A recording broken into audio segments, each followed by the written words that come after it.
Affirmations can actually make you feel more insecure. If your subconscious doesn't believe them, they can really backfire. I am enough. No, you're not. Not if you have to repeat it 50 times just to convince yourself you're not, crumbling inside. You've been lied to by pastel wallpaper and soothing voices that told you affirmations will heal everything. Say it enough, and you'll start believing it, right? Wrong. Because your subconscious is not stupid. And no matter how many times you say, I love myself in the mirror, if there's a voice inside you that quietly whispers, no, you don't, that's the one your nervous system believes. That's the one shaping your posture, your decisions, your silence, your sabotage. Affirmations don't always build you up. Sometimes they make you feel worse. Why? Because every time you chant a sentence that your body knows is false, it registers as internal gaslighting. And gaslighting, even when self-inflicted, erodes trust. You say, I am confident, but your voice shakes in meetings. You say, money flows to me effortlessly, but your palms sweat when you check your bank account. You say, I am worthy of love, but you panic when someone actually shows up for you. What you call affirmations, your subconscious registers as contradictions. You're not programming confidence, you're rehearsing dissonance.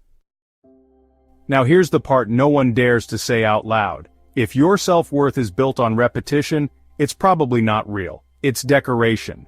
It's emotional wallpaper over a moldy foundation. It looks good on the surface, maybe even gets applause on social media. But underneath, your body doesn't buy it. Your nervous system rolls its eyes and says, nice try. Here's a mirror moment. If you need to affirm something constantly, it means you don't believe it yet. And belief doesn't come from words, it comes from evidence. But we've skipped over that part. We've tried to skip the inner work by slapping on motivational mantras and calling it self-love. It's not love.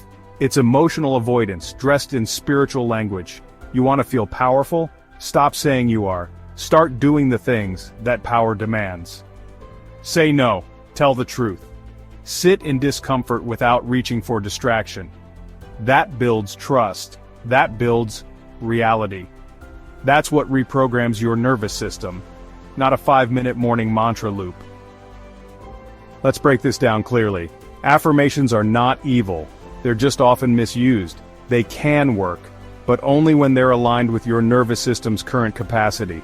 Saying, I am abundant, when your entire body is in financial survival mode, is not manifestation, it's mental gaslighting. Saying, I am beautiful when your self-image is rotting from years of comparison isn't self-love, it's spiritual bypassing. And that bypass comes with a price.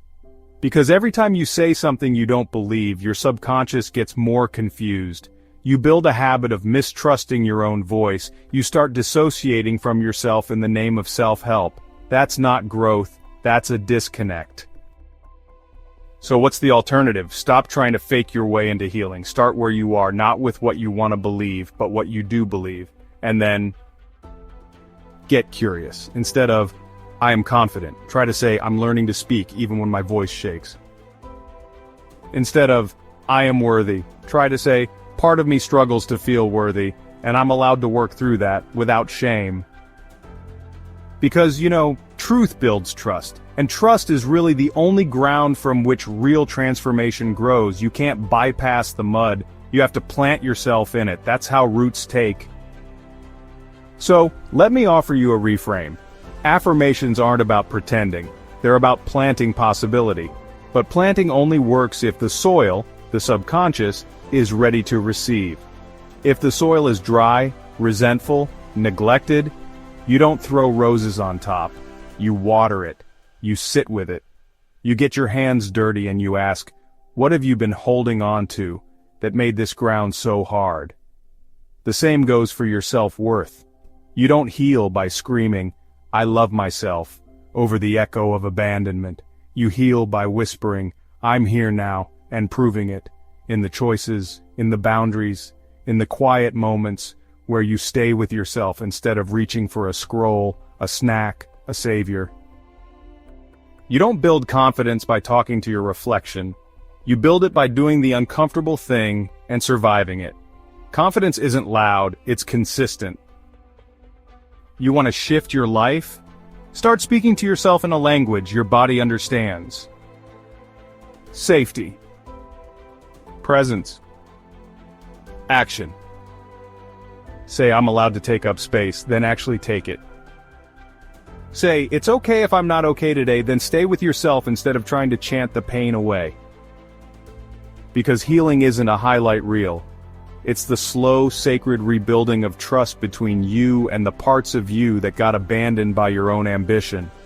That's where the real affirmation lives. Not in your mouth, but in your nervous system. And here's the irony no one sees coming. Once your body believes you, you don't need affirmations anymore, because you've become the living proof. You say, I am enough, and your life echoes it.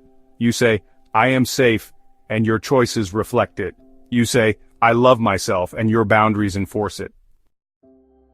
And if you're still at the beginning, that's okay, but please, don't shame yourself for not feeling the high vibe sparkle when you're still climbing out of the emotional rubble. Don't weaponize affirmations as a tool to suppress your pain. You are not broken because I am enough makes you cry instead of feel empowered. It means you're honest. It means there's still a conversation your soul wants to have. Let it.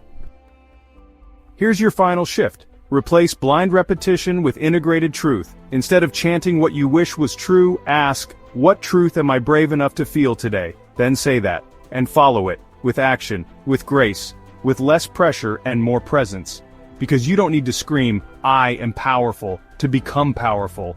You just need to stop abandoning yourself when no one else is watching. That's the only affirmation that ever mattered.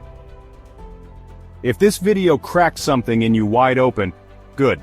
That's where the real healing happens. Not in the echo chamber, but in the pause after the noise. Subscribe if you're done performing self-love, and ready to start practicing it in real time with real truth from the inside out.